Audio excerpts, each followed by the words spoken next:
Hi guys, welcome back to the channel, and today we're tackling a real world fear that a lot of travelers don't talk about enough, but a situation I've seen come up quite a few times. What would I do if I went broke overseas?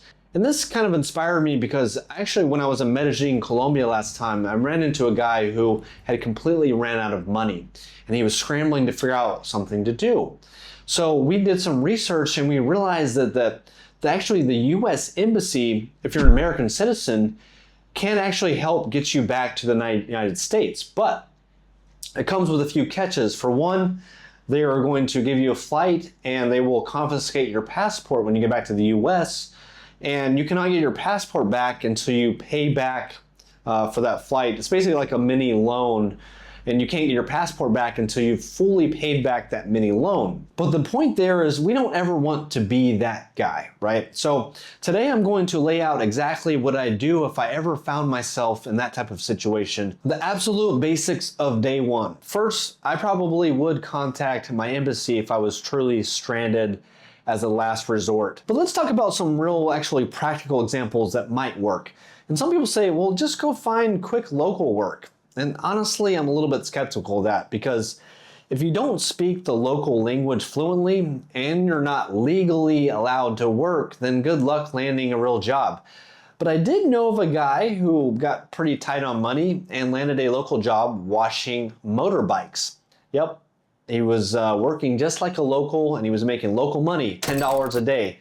So at best, you might be able to find some like really under the table low-paying jobs. But that's not a reliable survival plan, but maybe get by a few weeks on that. I've heard other people suggest go sell your stuff. And sure, yeah, you could go and sell your laptop or your camera or some clothes maybe. But the problem with that is you're just going to get pennies on the dollar because people are going to smell your desperation and buyers know that. But also combining with that, I would cut all my expenses ruthlessly. You know, move into the cheapest room you could find, eat street food, cancel every subscription you've got. You need to stop the outflow as we work on the inflow. If you've got a laptop, I would probably leverage every skill that I have online, immediately jump into an online thing like Fiverr or Upwork, offer video editing, article writing, basic graphic design, social media posting, whatever type of skills you have, especially online, we've got to start marketing those.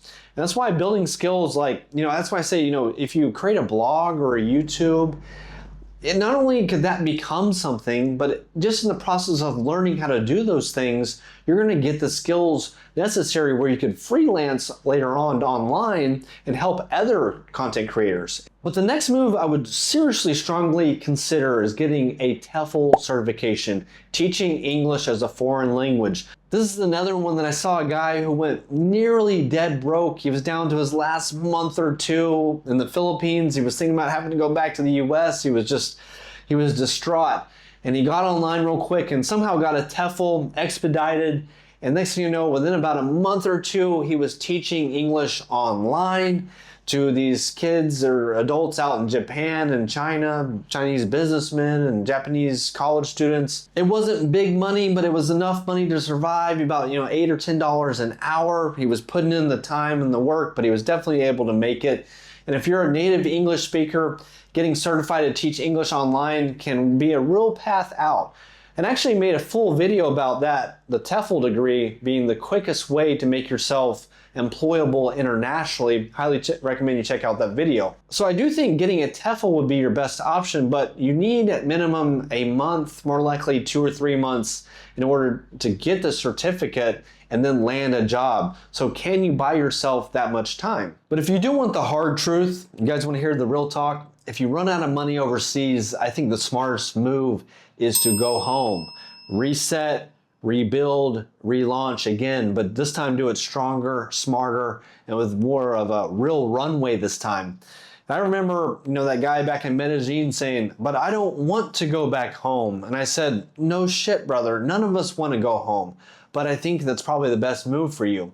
And I remember back on my first trip overseas to Cebu in 2019, I had 1 month there. I didn't want to go home after that. I was having the time of my life, but I had to. It was the smartest move. I went home, I reset, rebuilt, and relaunched. It took me about 6 months to set up a more longer term plan. And you'll be inspired. And remember that inspiration is perishable.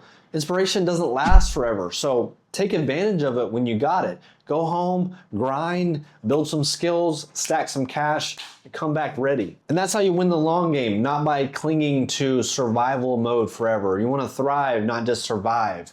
And I'd love to hear your guys' thoughts on this. You know, if you went broke overseas, what would be your game plan? Have you heard any cool stories? Have any insights from people who went broke and made it work, or did they have to go back home? By the way, guys, if you enjoyed this video, please do me a favor and hit that like button and subscribe to the channel, and I will see you in the next video. Ciao.